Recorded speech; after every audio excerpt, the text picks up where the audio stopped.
இந்த வீடியோட கவுண்டம்பாளையம் இந்த படத்தோட கதையை தான் பார்க்க போகிறோம். வாங்க ஸ்ட்ரெயிட்டாக படத்தோட கதைக்குள்ளே போயிடலாம்.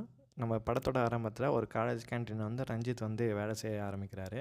அங்கே காலேஜ் படிக்கிற ஒரு பொண்ணு மேலே வந்து லவ் வந்துடுது. கொஞ்ச நாள் அந்த பொண்ணு பின்னாடி சுற்றுறாரு. அதுக்கப்புறம் வந்து அந்த பொண்ணு வந்து லவ் பண்ணுறேன் அப்படின்னு வந்து சொல்கிறாங்க. 2 பேரும் ஒரு நாள் வந்து அங்கேருந்து ஓடி போயிடுறாங்க. ஓடி போய் ஒரு ஹோட்டலில் ஸ்டே பண்ணிட்டு இருக்காங்க. அப்போ அந்த பொண்ணு வந்து சொல்கிறாங்க, நான் வந்து உங்களை லவ் பண்ணல, வேற ஒருத்தவங்க லவ் பண்ணுறேன் அப்படின்னு வந்து சொல்கிறாங்க.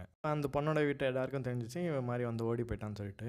இப்போ ரஞ்சித் அந்த பொண்ணுகிட்ட சொல்கிறேன், கவலைப்படாதீங்க, நான் உங்கள் லவர் கூட சேர்த்து வைக்கிறேன் அப்படின்னு வந்து சொல்கிறாரு. இந்த பொண்ணோட லவர் யாருன்னா வந்து ஊரோட பொண்ணெல்லாம் வந்து ஏமாற்றி லவ் பண்ணுறேன்னு சொல்லி கூட்டிகிட்டு வந்து இது மாதிரி வந்து காசுக்கு வாங்கினதுக்கப்புறம் அந்த பொண்ணை வந்து விட்றது தான் அந்த கேங்கோட வேலை. கேங் என்ன பண்ணா வந்து ரஞ்சித்தும் இந்த பொண்ணு ஓடி வந்துட்டான்னு சொல்லிட்டு அவங்க இருக்கிற இடத்த வந்து போட்டு கொடுக்குது. சொந்தக்காரங்க வந்து இவங்க 2 பேரோட லவ்வை வந்து ஏற்றுக்கிறாங்க. ஆனால் இதை பிடிக்காத அவங்க லவ்வர் வந்து அந்த பொண்ணை வந்து கடத்திட்டு போகிறாங்க. கடத்தக்காரர்கிட்ட வந்து ரஞ்சித் வந்து எல்லாரையும் அடித்து போட்டு வந்து அந்த பொண்ணை காப்பாற்றி வர்றாரு. திரும்ப ரஞ்சித்தும் அந்த பொண்ணு வந்து கல்யாணம் பண்ணிக்கிறாங்க. நன்றி.